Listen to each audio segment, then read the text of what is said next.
এই মুহূৰ্তত প্ৰতিগৰাকী দৰ্শকক স্বাগতম জনাইছো। সন্ধিয়াৰ কেইবাটাও গুৰুত্বপূৰ্ণ খবৰ দিব বিচাৰিছো। আজিৰ সন্ধিয়াৰ প্ৰথমটো গুৰুত্বপূৰ্ণ খবৰ। আজি সোণাপুৰত চলিব প্ৰশাসনৰ বুলডোজাৰ।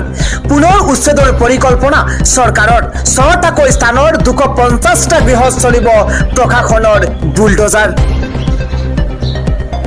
পৰৱৰ্তী খবৰ, বৃদ্ধি পাব মন্ত্ৰী বিধায়কৰ দৰমহা। বিধানসভাৰ দৰমহা কমিটিৰ অন্তৱৰ্তীকালীন প্ৰতিবেদন দাখিল। এবাৰ শীঘ্ৰেই সম্পূৰ্ণ প্ৰতিবেদন দাখিল কৰিব কমিটিয়ে।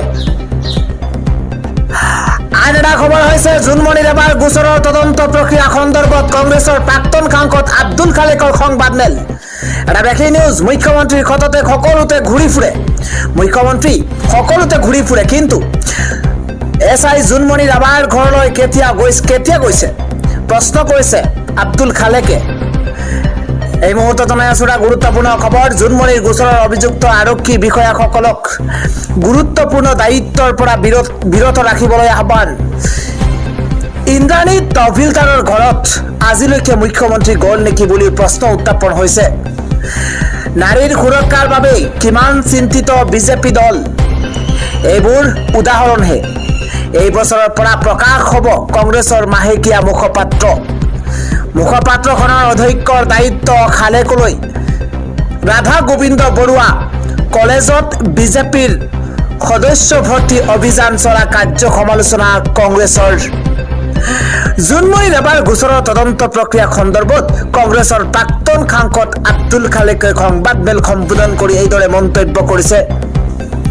পৰৱৰ্তী খবৰ, ঠাণ্ডা হৈছে বতৰ। উৎকট গৰম যেনেকৈ অলপ ঠাণ্ডা হৈছে, বাতিল হ'ল বন্ধ। গুৱাহাটী মহানগৰৰ বিদ্যালয়সমূহক নিৰ্দেশনা প্ৰত্যাহাৰ কৰা হৈছে। পূৰ্বৰ সময়মতেই চলিব এতিয়াৰে পৰা পাঠদান। আজিৰ সন্ধিয়াৰ আটাইতকৈ গুৰুত্বপূৰ্ণ খবৰ, দয়া নাই ক্ষমা নাই, মছজিদত পৰিল এইবাৰ বুলডোজাৰৰ হাতোৰা।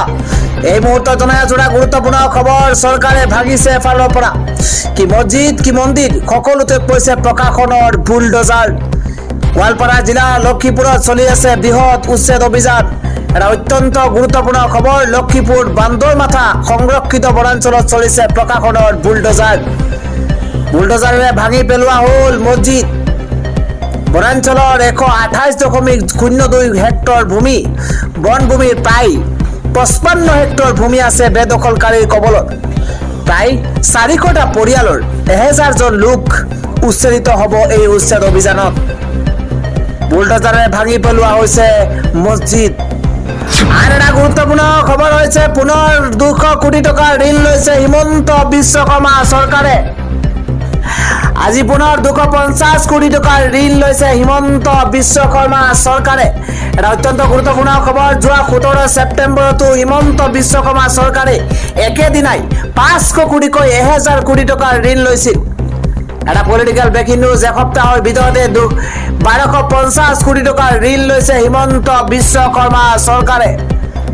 একে মাহতে 3বাৰকৈ ঋণ লৈছে হিমন্ত বিশ্ব শৰ্মা চৰকাৰে। ইয়াৰ পূৰ্বেও যোৱা আগষ্ট মাহত 2000 কোটি টকাৰ ঋণ লৈছিল হিমন্ত বিশ্ব শৰ্মা চৰকাৰে।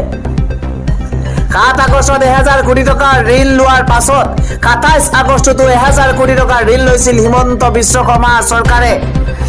ইফালে 1,57,000 কোটি টকাৰে ধাৰুৱা হৈছে ৰাজ্য চৰকাৰ। বিত্তীয় সংকটৰ বোজা জোৰা মাৰিবলৈ প্ৰত্যেক মাহে ঋণ লৈ আছে এইখন হিমন্ত বিশ্ব শৰ্মা নেতৃত্বাধীন চৰকাৰখনে। ঋণ লোৱাৰ ক্ষেত্ৰত অভিলেখ ৰচিছে হিমন্ত বিশ্ব শৰ্মাই। বিগত বিত্তীয় বৰ্ষত হিমন্ত বিশ্ব শৰ্মা চৰকাৰে 20,000 কোটি টকাৰ ঋণ লৈছিল। এবাৰ ঋণত যেন পুত গৈছে হিমন্ত বিশ্ব শৰ্মা। 28 মেত লৈছিল 1000 কোটি। ইফালে 8 জুনত লৈছিল 634 কোটি। 23 জুনত লৈছিল 1000 কোটি টকা। মুঠতে ঋণত পুত গৈছে এইখন হিমন্ত বিশ্ব শৰ্মা নেতৃত্বাধীন বিজেপি চৰকাৰ। আজিৰ সন্ধিয়াৰ আন এটা গুৰুত্বপূৰ্ণ খবৰ হৈছে, যদি আজিৰ তাৰিখত বিধানসভা নিৰ্বাচন হয় তেন্তে পৰাস্ত হ'ব বিজেপি। এই মন্তব্য কোনে কৰিছে এই মুহূৰ্তত জনোৱাৰ চেষ্টা কৰিছো। আজিৰ তাৰিখত ৰাজ্যত বিধানসভা নিৰ্বাচন হ'লে পৰাস্ত হ'ব বিজেপি চৰকাৰ। এটা অত্যন্ত পলিটিকেল ব্ৰেকিং নিউজ। কোনো ব্যক্তিয়ে নিজকে ভগৱান বুলি ভাবিব নালাগে। অসমৰ কোনো এটা সমষ্টি কোনো ব্যক্তিৰ দুৰ্গ নহয় সদস্য ভৰ্তি অভিযানতো বিফল হৈছে বিজেপি কৰি থকা ল'ৰা ছোৱালীবোৰ নিবনুৱা হৈ আছে বিজেপিৰ মানুহৰ ঘৰত স্মাৰ্ট মিটাৰ লাগিছে পুৰণি বিজেপি কৰ্মীসকলৰ গুৰুত্ব নোহোৱা হৈছে প্ৰত্যেক জিলাত প্ৰত্যেক ব্লকতে মাটি কিনিব বিচাৰিছে মুখ্যমন্ত্ৰী হিমন্ত বিশ্ব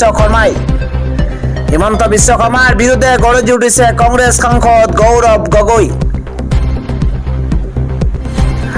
আর এটা খবর গৌরব গগৈ আমার বাবে কোনো ফ্যাক্টর নহয় এই মন্তব্য করেছে মন্ত্রী পীযূষ হাজরিকাই এই মন্তব্য করেছে গৌরব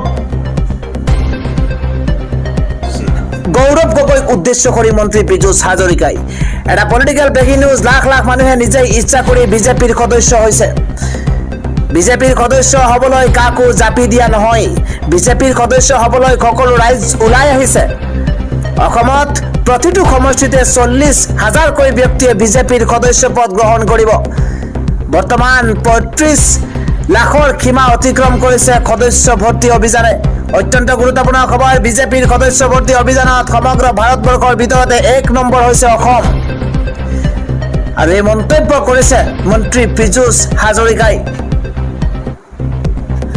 আৰ এটা গুৰুত্বপূৰ্ণ খবৰ হয়েছে বিজেপি নেতা ৰঞ্জিত বৰগোহাঁইক বহিষ্কাৰ কৰা হৈছে অত্যন্ত ডাঙৰ খবৰ প্ৰাক্তন ভিডিঅ ৰঞ্জিত বৰগোহাঁইক বিজেপিৰ পৰা বহিষ্কাৰ কৰা হৈছে বিজেপি নেতা দেৱজিৎ হাজৰিকাৰ চৰম সিদ্ধান্তৰ ঘটনাত বুঢ়াগোহাঁইৰ নাম খাঙুৰ খাইছিল ৰাজ্যিক বিজেপিৰ সভাপতি ভৱেশ কলিতাই তাৎক্ষণিকভাৱে বহিষ্কাৰ কৰে বুঢ়াগোহাঁইক অসামাজিক কাৰ্যত লিপ্ত হৈ পুলিচৰ দ্বাৰা কৰায়ত্ব হোৱাৰ অভিযোগ বুঢ়াগোহাঁইক বহিষ্কাৰ কৰা হৈছে প্ৰাক্তন ভিডিঅ ৰঞ্জিত বুঢ়াগোহাঁইক বিজেপিৰ পৰা অৱশেষত বহিষ্কাৰ কৰা হৈছে বিজেপি নেতা দেৱজিৎ হাজৰিকাৰ চৰম সিদ্ধান্তৰ ঘটনাত বুঢ়াগোহাঁইৰ নাম খাঙুৰ খাইছিল আৰু তাৰ পিছতে আজি বহিষ্কাৰ কৰা হৈছে